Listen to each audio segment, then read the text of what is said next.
After being passed by one house, the bill goes to the other house where it goes through all the above mentioned stage once again. एक बार एक house में पास होने के बाद और एक house में जाने के बाद वो बिल दूसरे हाउस में सेंड किया जाता है and the bill goes to the other house where it goes through all the above mention stage.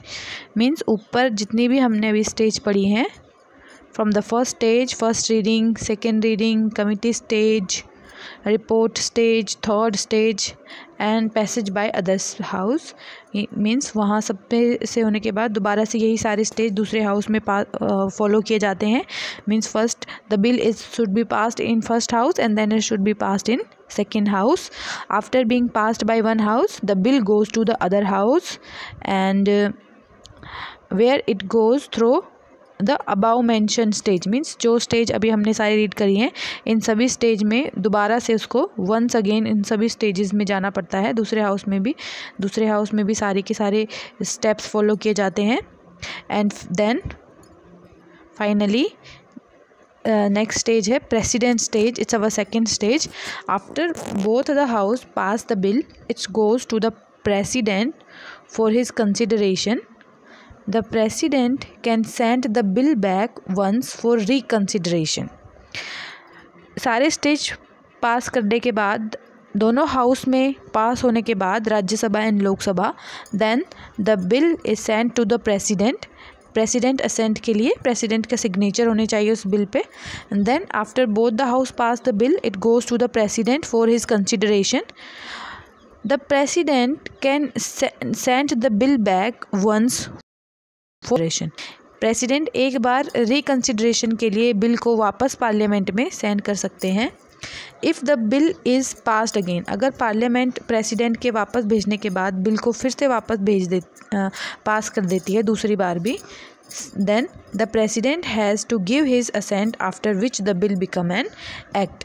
2 बार अगर कोई बिल पार्लियामेंट में पास हो जाता है तो उसके बाद हमारे प्रेसिडेंट को उस पर सिग्नेचर करना पड़ता है. And the parliament has to give his assent, the president has to give his assent after which the bill becomes an act. By this हमने पढ़ा कि इस तरह से एक बिल जो है वो एक एक्ट बन जाता है, एक लॉ बन जाता है.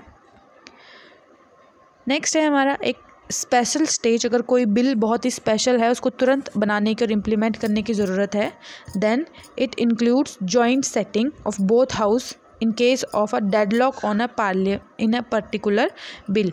अगर कोई पर्टिकुलर बिल है उसको बनाना ज़रूरी है. It includes joint setting.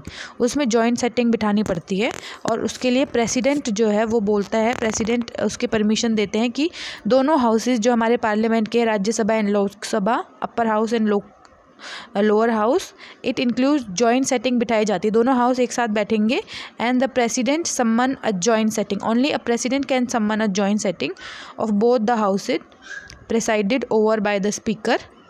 If at a joint setting the bill is passed by the 2/3 majority of member present and voting, it is deemed as passed by both of the house. अगर joint setting में वो bill pass हो जाता है, joint setting में भी उस पर वोटिंग होती है एंड 2/3 मेजॉरिटी उस पर अगर वोट करती है, then the bill is deemed as passed by both of the house. तब भी माना जाएगा कि बिल जो है वो दोनों हाउसेस से पास हो गया. And it is this special stage is for only deadlock on a particular bill.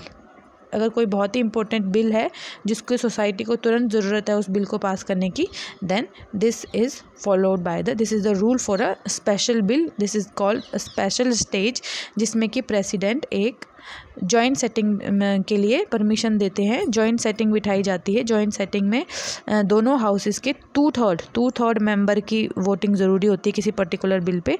तो ये एक साथ माना जाता है कि the bill is passed by, then president की उस पर सिग्नेचर होती है, the bill is implemented by the government.